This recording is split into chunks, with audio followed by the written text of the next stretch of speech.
In the benefit risk alternative model, it's essential for you to be aware that many exercises which may have similar benefits have different risk profiles. Let's look at the squat.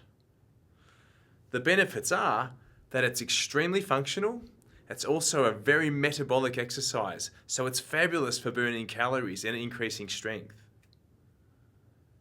If a client has poor coordination, they may not be able to align the knees, pelvis, or spine to keep the exercise safe. More importantly, performing exercise with poor alignment enhances poor posture. An alternative exercise in this instance may be leg press, where the range of movement is locked in and there is no need to align the spine or pelvis. In the lunge, the benefit is that we work on the front leg and the back leg in a walking stance. We lunge in many of our daily activities, so it's really functional. Risk during the lunge is the alignment of the knee, hip, and trunk. However, there are more parts moving and generally more balance is required than in a squat exercise. If the hip stabilizers are weak, the knee will track medially during the lowering phase of a lunge. Failure to align the front knee in this exercise increases the risk to the knee, hip, and spine, and the ligaments and joints will also be stressed.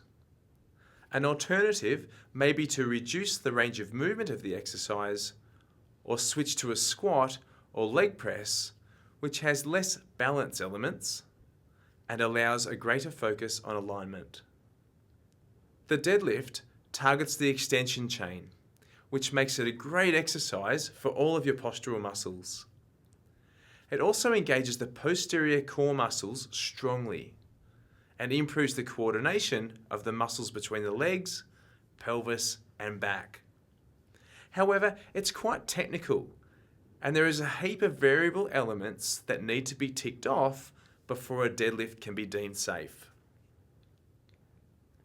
One of the biggest risks in the deadlift is increased lumbar flexion throughout the range of movement.